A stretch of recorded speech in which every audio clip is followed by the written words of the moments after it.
Hello.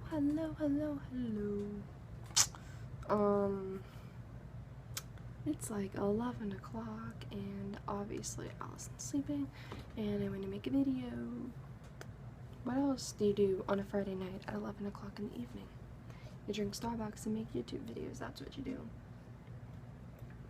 Anyhow, I wanted to do my labor and delivery story. I know it's going to be long. It'll probably be over like 10 minutes, so if you're still watching this at the end, then I love you. I'm just gonna get started because I know this is gonna be long. So oh wow, that was weird. Okay, my bad. I was due with Allison on February 17th. Yeah, February 17th, 2014. So I didn't end up having her until February 19th of 2014, obviously. I had her at 11:12 in the morning. So where do I start? So this is kind of like off topic, I guess, but it'll be used for later on in the story. So my mom had the stomach flu on that Sunday, and she was like, Justine, like, you just need to sit around today because if you go into labor, like, I can't come with you. So I sat around all day on Sunday. Monday comes around, no baby. Tuesday morning and afternoon come, no contractions, no baby, nothing. Now Tuesday evening comes, and me, Daniel's sister, and Daniel's brother-in-law, we go to the airport and pick up Daniel's mom. She's flying in from San Francisco.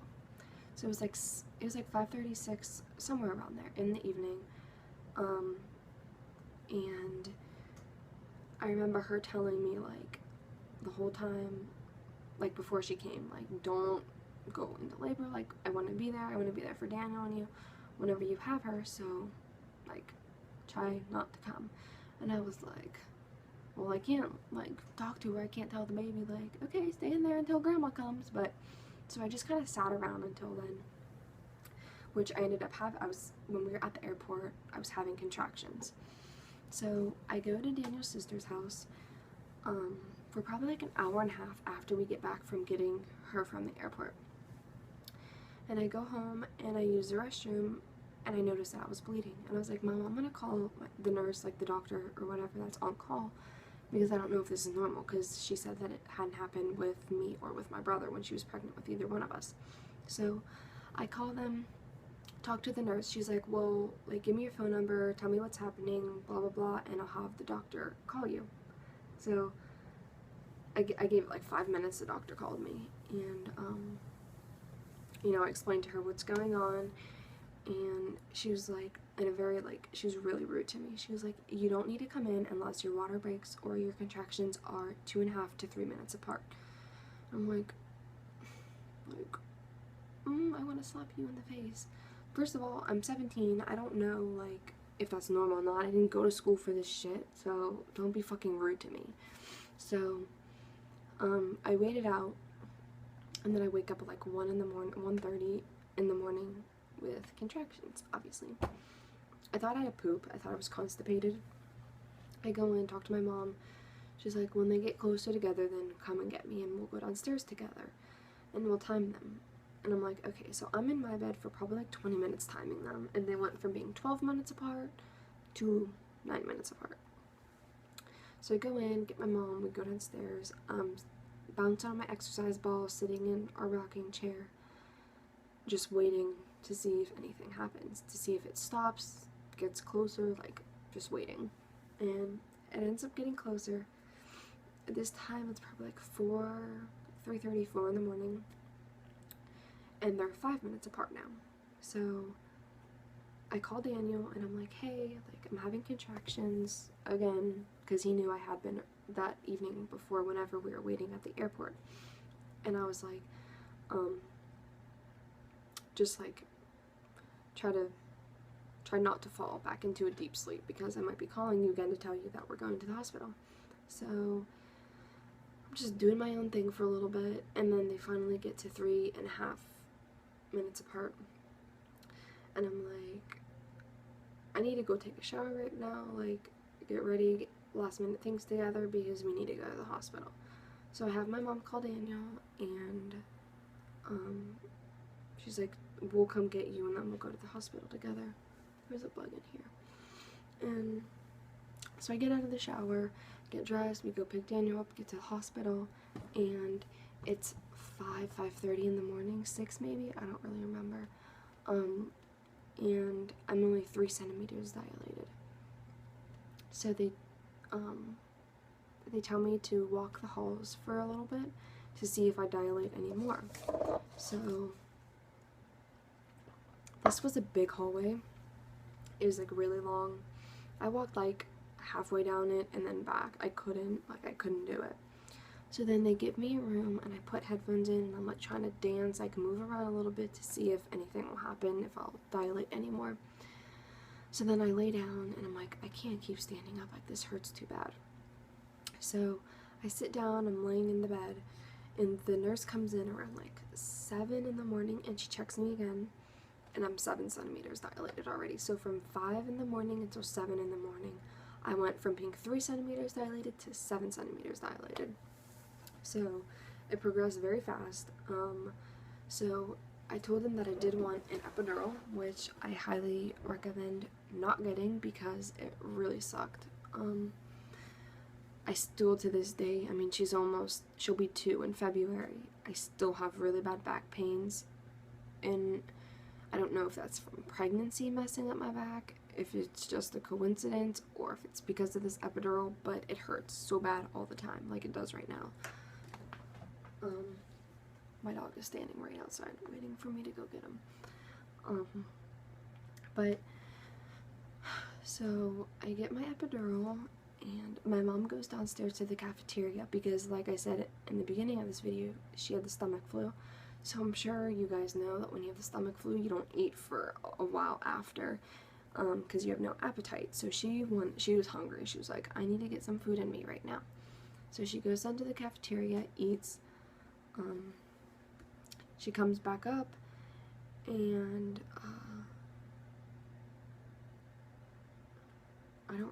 we were waiting for the anesthesiologist to come and give me my epidural. And he finally does. I'm sitting on the edge of my bed, which this is like the hardest thing to do, sitting on the edge of the bed. Ow, my neck hurts. Crisscross applesauce.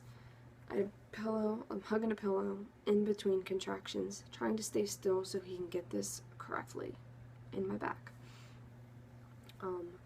It was very hard, but he did it fine. It was okay. So my mom goes out into the waiting room to go talk to my dad and my brother. They ended up coming back for a little bit, talking to me, seeing how I'm feeling, blah, blah, blah. And then my mom was like, I'm going to go downstairs and have a cigarette real quick. Smoke a cigarette. And so she does. And by this time, it's like 9, I want to say like 8:39 in the morning. And they come in and they check me again. And I'm like, I'm like losing my train of thought. When my mom comes back upstairs, I'm like, Mom, like, they just checked me and I'm 9 centimeters already. She's like, holy shit, like, this is crazy. So, I don't know, I don't remember what she did. She, like, left to go do something. And I remember when she came back, I was like, you need to go get a nurse, like, right now, because I feel like I have to shit. Like, I feel like I'm gonna poop all over the place. And so she goes out, and I forgot this little part. So in between me being 7 centimeters and 9 centimeters, they gave me Pitocin, because they said an epidural can sometimes slow down your labor. So they gave me Pitocin, and then the doctor came in and talked to me, checked me, and broke my water. So the nurse comes in and she checks me, and she's like, you're ready. And she's like, you're about to have this baby, without knowing that in just 15 minutes Allison would be here. So the doctor, or the nurse calls the doctor and it's like, hey, like, she's ready, you can come up and deliver the baby now. So the nurse she gets the room ready. I don't know if you guys have ever, like, if you know how the whole thing works, but the bed that you're on, like, the room that you're in, is actually the room that you deliver the baby in. So they dropped half of the bed, had me scoot down, and I delivered her in my room. And then they have the janitors or whatever come in and clean up if there's any, like, drops of blood, or take your sheets or whatever. So she drops the bed and I scoot down, get ready. Doctor comes in, talks to me for a second, and then the next thing I know, I have Mom Daniel, Mom Daniel, Daniel's mom. Daniel's mom, my mom, both my feet back, and Daniel up by me, talking to me, telling me to, like, push harder. And I actually didn't know how hard I was pushing because I can't feel anything. I have an epidural, like, I don't know if I'm pushing too hard, if I'm not pushing enough, if I'm fine, like, what I'm doing. So, I'm gonna say, like, 5. I pushed 5 times, 12 minutes, and she was out. Like, it was like that. I didn't need any stitches. I delivered the placenta just fine. Like, everything was a-okay. Like, it was really fast. She was 5 pounds, 6 ounces, 18 inches long. February 19th at 11:12 in the morning. The only thing that they had said was wrong was because she was so small, they had to keep an eye on something. They had to keep pricking her foot. I want to say, like, I don't want to say this wrong and sound like an idiot, but, like, her glucose or her sugar or something. I don't fucking know, but I had to give her, like, 2 ounces of a supplement, like, supplement formula or whatever, but that was it. And then from then on out, I nursed her until she was 15 and a half, 16 months old, and that was that. It was pretty easy, smooth labor and delivery. The only thing that happened, which I had mentioned a few minutes ago, that I recommend not getting an epidural, is because it lasted from 8 in the morning for me until, like, 5 in the evening. I couldn't do anything. I remember the nurse pressing on my bladder and telling me that I had to pee really badly, and I was like, well, I don't know, because I can't feel anything from my waist down.